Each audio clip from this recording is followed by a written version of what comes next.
নমস্কার, বাংলার মুখ চ্যানেলে আপনাকে স্বাগত জানাই।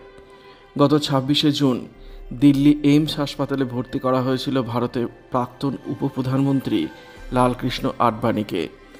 এরপর তাকে হাসপাতাল থেকে ছেড়েও দেওয়া হয়েছিল কয়েকদিনের মধ্যে।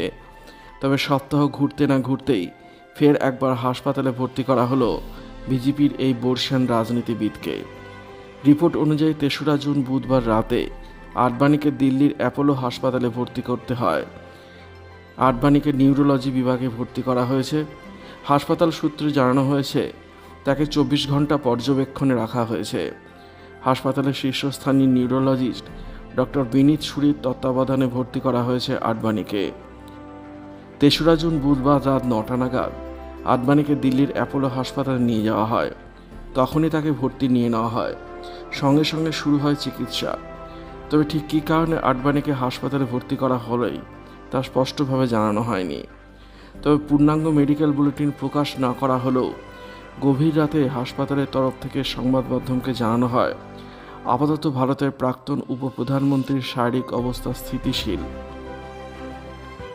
এর আগে গত ২৬শে জুন নয়াদিল্লির All India Institute of Medical সায়েন্সে ভর্তি করা হয়েছিল লালকৃষ্ণ আডবাণীকে।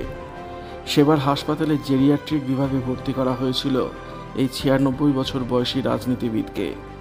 এই আবহে অনুমান করা হয়েছিল আডবাণী বার্ধক্যজনিত সমস্যার চিকিৎসা চলছে। উল্লেখ্য, দীর্ঘদিন ধরে বার্ধক্যজনিত সমস্যায় ভুগছেন আডবাণী। তবে কয়েকদিনই হাসপাতাল থেকে ছাড়া পেয়ে যান তিনি। তবে ফের একবার হাসপাতালে ভর্তি করতে হলো আডবাণীকে। এর আগে জুন মাসে একাধিক শীর্ষ নেতার সঙ্গে দেখা করেছেন আডবাণী। তৃতীয়বারের জন্য প্রধানমন্ত্রী হওয়ার পরে গত ৭ই জুন নয়াদিল্লিতে আডবাণী বাসভবনে গিয়ে প্রাক্তন উপপ্রধানমন্ত্রীর সঙ্গে দেখা করেন নরেন্দ্র মোদী। এর দুদিন পরে আডবাণী বাসভবনে যান বাংলাদেশের প্রধানমন্ত্রী শেখ হাসিনা। এরপর ২২শে জুন কেন্দ্রীয় মন্ত্রী হরদীপ সিং পুরীর সঙ্গে দেখা করেন আডবাণী। প্রসঙ্গত, লোকসভা নির্বাচনের ঠিক আগে আডবাণীকে ভারতরত্নে ভূষিত করা হয়েছিল।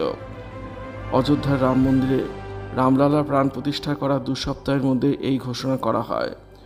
উল্লেখ্য, রাম জন্মভূমি আন্দোলনে মুখ ছিলেন আডবাণী। তার হাত ধরেই ২ সাংসদের দল থেকে ধীরে ধীরে দেশে শক্তি বাড়িয়েছিল বিজেপি। পরে বাজপেয়ী সরকারের উপপ্রধানমন্ত্রী হয়েছিলেন লালকৃষ্ণ আডবাণী।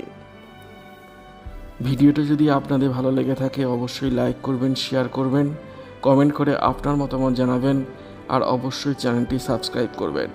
ধন্যবাদ।